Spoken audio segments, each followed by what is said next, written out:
इसके बाद वर्णन आता है इसी में, जो कार्मिक याज्ञिक राजा थे, राजा प्राचीन वहित। ये राजा इतने याज्ञिक राजा थे, इतने यज्ञ करते थे राजा, इतने यज्ञ करते थे कि हमने आपको बताया कि पूरी धरती को भी यदि ढक दिया जाए तो कुछ घास से ढक दी जा सकती है, इतनी यज्ञ करते थे राजा प्राचीन वहित। नारद जी ने एक दिन आकर पूछा, आप यज्ञ क्यों करते हैं इतने? तो कहा, मेरे पुरोहित कहते हैं तो मैं यज्ञ करता हूँ।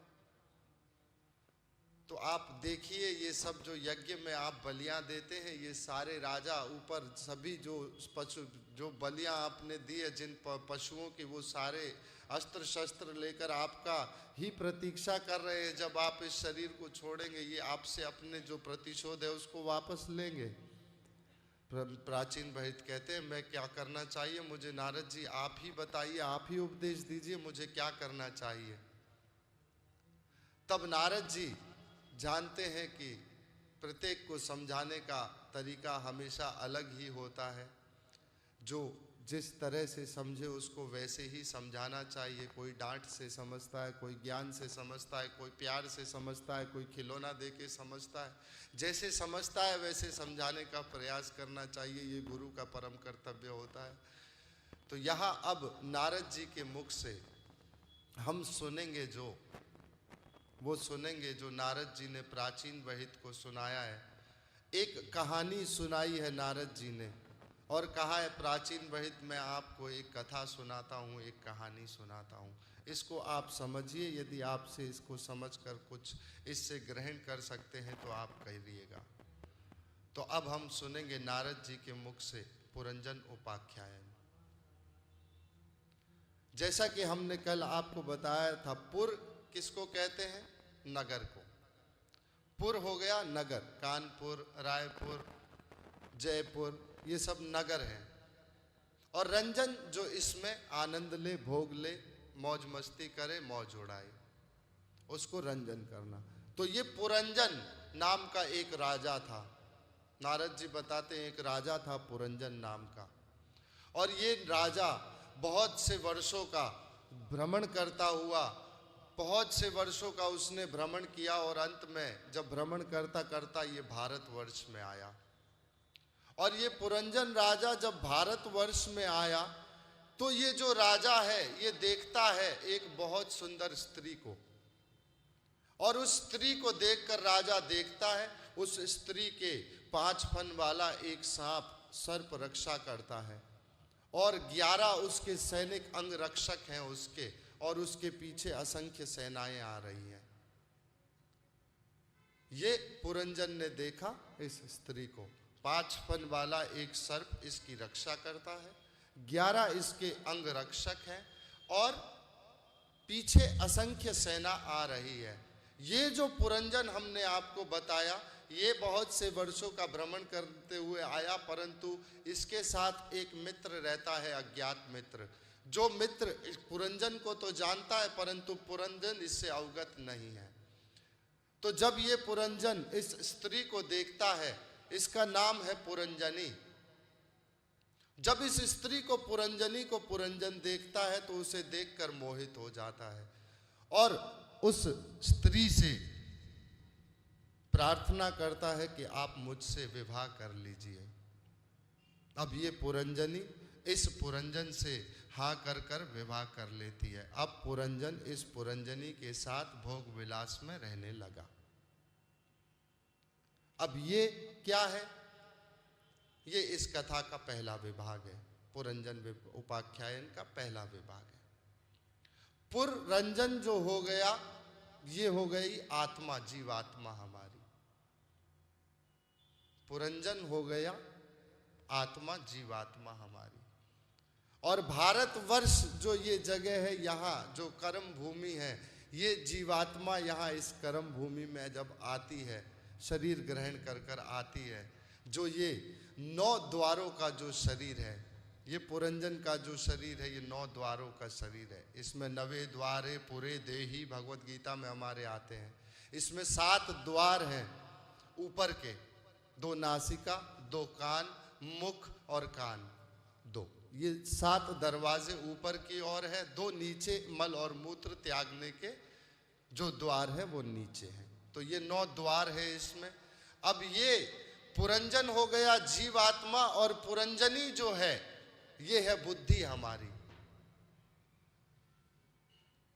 अब ये दोनों रमण करते हैं, दोनों आपस में रहते हैं। और 5 फन वाला जो सांप है पुरंजनी के साथ, ये 5 प्राण है, प्राण अपान व्यान उदान समान, जो हमारी सदैव इस बुद्धि की, इस शरीर की रक्षा करते हैं। और 11 जो अंग रक्षक है हमारे, 5 कर्मेंद्रियां, 5 ज्ञानेंद्रियां, 1 मन, ये अंग रक्षक हैं इसके। और असंख्य सेना पीछे जो आ रही है, ये है इच्छाएं, जो पीछे चली आ रही है हमारी इच्छाएं। तो अब ये पुरंजन भारतवर्ष में इस पुरंजनी के साथ में रहने लगा। अब कभी 2 दरवाजों से जाए बहुत सुंदर दृश्यों को देखने के लिए, आंखों के द्वारा 2 दरवाजों से ये पुरंजन बुद्धि के साथ तादात्म्य कर कर रहने लगा। जब जैसा बुद्धि कहे वैसा करे, तो कभी ये 2 दरवाजों से आंखों के रास्ते सुंदर दृश्य देखने चला जाए, कभी 2 दरवाजों के रास्ते कानों से सुंदर संगीत सुने और आनंदित हो, कभी नासिका से सुंदर सुगंध लेकर, पुष्पों की सुगंध, परफ्यूम्स की सुगंध लेकर खाने की सुगंध का आनंद ले, कभी मुख से सुंदर गोलगप्पे खाने के लिए बाहर जाए, अच्छे स्वादिष्ट गोलगप्पे खाने के लिए बाहर जाए, और कभी कभी देर से आए तो ये बुद्धि नाराज हो जाए। एक बार तो ये बुद्धि इतनी नाराज हो गई, पुरंजन ने उसके पांव पकड़ लिए कि मत जाओ। तो इस प्रकार ये इस कथा का पहला विभाग है। अब एक दूसरा विभाग है इस कथा का, उसमें एक राजा है काल यवन, उसकी एक पुत्री है जरा। अब ये जो जरा है ये आई इस भारतवर्ष में, और इस पुरंजन से इसको बहुत अधिक स्नेह हो गया, और ये पुरंजन से विवाह करने का प्रस्ताव इसने पुरंजन के सामने रखा। अब पुरंजन के सामने जब विवाह का प्रस्ताव रखा, तो पुरंजन ने कहा नहीं, मैं, मेरी पत्नी है पुरंजनी, उसी के साथ रहना चाहता हूँ, उसी के साथ देहादास में रहकर जीव अपना भोग करना चाहता हूँ, मैं तुमसे विवाह नहीं कर सकता। ये पुरंजनी कहते, ये जो जरा है ये कहती है मुझसे विवाह नहीं करोगे। ये पुनः वापस जाती है अपने पिता काल यवन के पास, वहाँ जाकर कहती है मुझसे तो पुरंजन से मुझे विवाह करना है, वो मुझसे विवाह कर नहीं रहा है।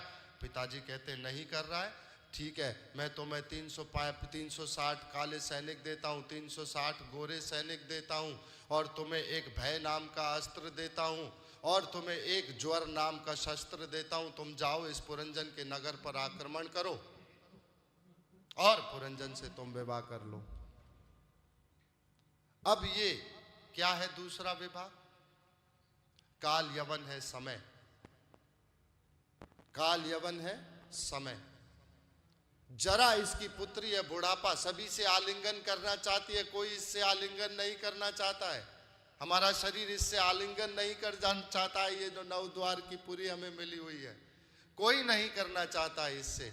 महाराज दशरथ के कान के बाल, 2 सफेद बाल देखे महाराज दशरथ ने कहा रामचंद्र को शासन दे दो, अब मैं जाऊंगा तपस्या करने के लिए।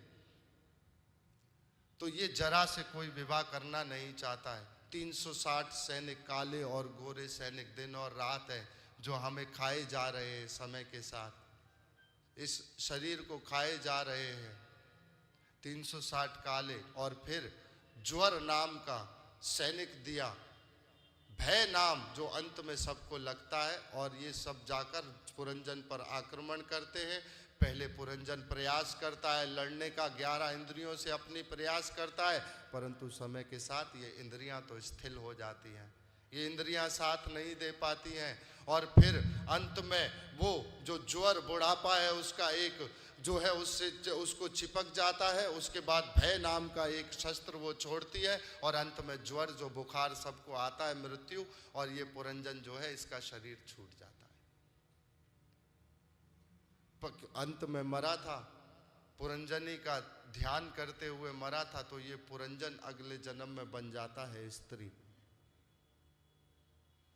पुरंजन जाके बन जाता है स्त्री, इसका नाम हो जाता है विदर्भी। और ये मलयाध्वज नाम के राजा से एक से विवाह करती है। मलयाध्वज राजा एक बार एक राज्य में गया, कहीं युद्ध लड़ने के लिए, उसकी मृत्यु हो गई। और ये विदर्भी जो पुरंजन बना हुआ है शरीर में, भागवत में ये लिखा हुआ है कि पहले जो स्त्री हम आज बने हैं ये पहले पुरुष थे, और जो पुरुष मरते हैं ये मरकर स्त्री बनते हैं, क्योंकि एक दूसरे की आसक्ति में मरते हैं, एक दूसरे के प्रेम में मरते हैं, एक दूसरे के सम्मोहन में मरते हैं। इसीलिए पुरुष बनकर स्त्री बनता है मरकर, और स्त्री बनकर जो है पुरुष बनते हैं, क्योंकि आसक्ति एक दूसरे से अधिक है। तो ये जो विदर्भी बनी हुई है, ये इसका मलयाध्वज राजा युद्ध में मर जाता है, ये रोने लगती है, विलाप करने लगती है एक सरोवर के तट पर जाकर। अब ये जब पुरंजनी, वहां जो विदर्भी पुरंजन बना हुआ है, विलाप कर रही है, तब उस समय जो एक अज्ञात मित्र है उसके साथ जो परमात्मा है, वो उस समय वहां आते हैं और कहते हैं, पुरंजन तुम विदर्भी क्यों रो रही हो, तुम किसके लिए रो रही हो, इसके लिए रो रही हो, तुम तो पहले खुद पुरंजन थी, पिछले जन्म में पुरंजन थी, अब इस जन्म में तुम विदर्भी लेकर तुमने जन्म लिया है। इसी तरह ये संसार का चक्र चलता रहता है, जन्म और मरण का, ये शरीर तो आता जाता रहता है, तुम किससे मोह में अपने इससे लगी हुई हो, मलयाध्वज अपने राजा के लिए रो रही हो, तुम सारा जीवन इसी तरह रोती रहोगी। अगर तुम इस तरह स्नेह कर कर लोगों से प्रेम कर कर रहने का प्रयास करोगी तो सदैव तुम रोती रहोगी। मैं सदैव तुम्हारे साथ था, परमात्मा रूप में तुम्हारे साथ सदा हृदय में बैठा हुआ था, तुमने मुड़कर मुझे क्यों नहीं देखा कभी? यदि तुमने मुझे मुड़कर देख लिया होता तो तुम्हें ये रोने की आवश्यकता कभी थी नहीं। तो तुम मुझे देखो, मैं परमात्मा हूं, मुझे देखने का तुम प्रयास करो। सिर्फ इतना सा सुनकर ये जो प्राचीन वैद है, इनकी बुद्धि चमक गई नारद के इस उपदेश से, पुरंजन उपाख्यान से। कि नारद जी कहते हैं, नारद जी से कहता है प्राचीन वैद, मुझे और कुछ नहीं करना, मैं उसी परमात्मा का दर्शन कर लूंगा हृदय में, मुझे और कुछ नहीं करना। ये परमात्मा जो है, ये परमात्मा कौन से परमात्मा है? ये सबके हृदय में रहते हैं, जो नीचे जो गर्भ सागर में रहते हैं, जो भगवान विष्णु, जो ऊपर जो शेषनाग रहते हैं, यही विष्णु है, जो परमात्मा रूप में हमारे हृदय में रहते हैं। भगवान ऊपर रहते हैं, परमात्मा रूप में विष्णु ये नीचे रहते हैं। यही विष्णु अवतार लेकर आते हैं, सिर्फ भगवान अवतार लेकर नहीं आते हैं ऊपर, ये विष्णु अवतार लेकर आते हैं। जो तीन विष्णु है, जो गर्भोदक्षाई विष्णु, क्षीरोदक्षाई विष्णु, कारणदक्षाई विष्णु, इस प्रकार ये विष्णु अवतार लेकर आते हैं, और यही विष्णु परमात्मा रूप में सभी के हृदय में विराजमान होते हैं। तो कहा कि मुझे क्यों नहीं? तो प्राचीन बहिर का यहाँ आकर नारद जी के इस उपदेश से जो हृदय है वो द्रवित हुआ, और इनकी जो बुद्धि है वो उन्होंने पुनः फिर अपने परमात्मा रूपी भगवान के स्वरूप में पुनः विलीन कर कर, और प्राचीन बहिर जो है मुक्त होकर राजपाट छोड़कर सब चले गए। और राज्य जो है, राजा प्राचीन बहित ने राजपाट को छोड़ दिया। इनके 10 पुत्र हैं राजा प्राचीन बहित के। ये 10 पुत्र, इनका नाम है प्रचेता। प्रचेता ये 10 पुत्र हैं। इनको राजा प्राचीन बहित ने कहा, बेटा क्या करोगे? कहा, हम पहले जाकर तपस्या करेंगे पिताजी। अब ये 10 पुत्र जो है, यहाँ से प्राचीन बहित राजा अपना राजपाट छोड़कर तपस्या करने के लिए चले गए, और यहाँ से इनके 10 पुत्र जो है प्रचेता, ये यहाँ से तपस्या करने के लिए आगे निकले। और आगे निकलते हुए एक सरोवर से एक आवाज आई, संगीत सुना उन्होंने, और ऊपर देखा उन्होंने, रुक गए तो बाहर शंकर जी उत्पन्न हुए, शंकर जी प्रकट हुए। शंकर जी ने रुद्र गीत सुनाया इनको कि भगवान को प्राप्त करने जा रहे हो, प्रचेताओं आप 10 भाई एक मत हो, अपने पिता के आज्ञाकारी हो, भगवान को प्राप्त करने जा रहे हो, मैं आपको एक रुद्र गीत देता हूँ, इसको दो। ये वल्लभ संप्रदाय में इस भगवान के इन श्लोकों को बहुत सुंदर फिर आगे बताते हैं कि इसी में ये रुद्र गीत सुनाया है इनको, शंकर जी का आशीर्वाद प्राप्त किया है। और यहाँ दूसरी ओर जो राज्य है पूरा, जो प्राचीन बहित छोड़ कर गए, यहाँ से प्रचेता ये राजा हो चुका है। अब यहाँ राजा नहीं है कोई भी, और इस यहाँ पर सब जंगल ही जंगल उत्पन्न होने लगे प्राचीन बहित के राज्य में। और प्रचेता यहाँ रुद्र गीत को प्राप्त करते हुए आगे जाते हैं नारायण सरोवर के अंदर तपस्या करने के लिए। नारायण सरोवर के पास में समुद्र के अंदर जाकर तपस्या करने लगते हैं। नारायण सरोवर हमने आपको बताया था, कच्छ में एक सरोवर है नारायण सरोवर, 4 सरोवरों में से एक नारायण। आधे से पौने किलोमीटर की दूरी पर समुद्र है और उसके पास में ये मीठे पानी का सरोवर है, नारायण सरोवर। इस नारायण सरोवर के पास में समुद्र के अंदर तपस्या करने लगे ये प्रचेता।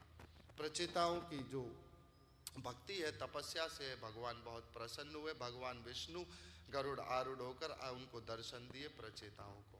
अब प्रचेताओं को जब दर्शन दिए विष्णु जी ने, तब कहा कि अब आप जाओ, आपका जो पिता का राज्य है, राजा प्राचीन बहिद आपके पिता नारद जी के उपदेश से अब आगे जो है राज्य पाठ छोड़कर चले गए हैं, आप जाइए, आप वहाँ जाकर राज्य कीजिए और आगे आपके पुत्र के रूप में भविष्य में जो दक्ष प्रजापति शंकर जी के अनुचरों के द्वारा, जो वीरभद्र जी के द्वारा जिसकी गर्दन को काट दिया गया और बकरे को सिर लगा दिया गया, वह दक्ष आपके यहाँ पर प्रजापति दक्ष अब क्षत्रिय दक्ष के रूप में जन्म लेगा। आप अब जाइए, अपने राज्यभार को संभालिए। ये प्रचेता अब आ गए अपने राज्य में। अब अपने राज्य में आकर इन्होंने देखा कि यहाँ सब जगह जंगल ही जंगल हो गया है, सब जगह सिर्फ पेड़ पौधे जंगल घने हो चुके हैं। इनको क्रोध आ गया। रुद्र का गीत प्राप्त कर कर आए, भगवान का दर्शन प्राप्त कर कर आए विष्णु का, फिर भी वापस आकर क्रोध आ गया। अब क्रोध आया, इन्होंने बाण का अनुसंधान किया, तेज से शक्ति थे इनके, सारी वनस्पतियों को जलाने लगे, ये सारे जंगलों को जलाने लगे। तब वनस्पतियों के देवता आ गए, चंद्रमा नीचे उतरकर। ये वनस्पतियों के देवता है। वनस्पतियों में जो रस है, वो जो रस है ये चंद्रमा की जो है प्रधानता से इनमें आता है। तो वनस्पतियों के देवता चंद्रमा नीचे उतर कर आ गए और कहा, प्रचेताओं, ये जो वनस्पति है ये भी आपकी पुत्री है, प्रजा है आपकी, इसको आप नष्ट ना कीजिए, इसको भी प्रजा की तरह इसका पालन कीजिए। प्रचेताओं, ये आप ही की, आपके लिए ये पुत्र समान है वनस्पति, इसको आप जलाइए मत प्रचेताओं।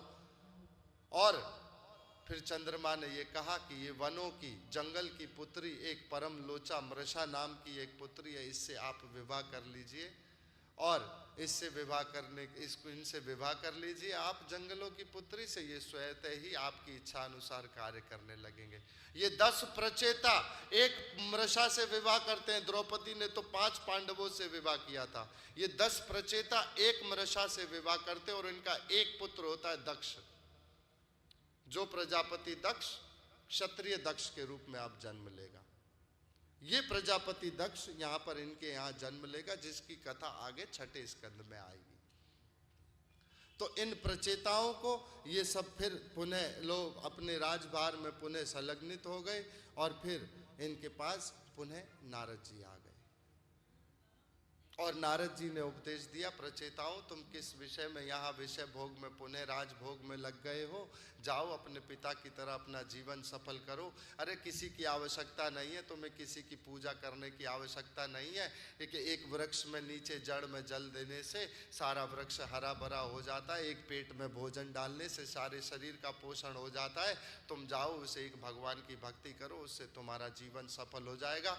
अब ये प्रचेता भी यहाँ से राज तपस्या करने के लिए चले गए।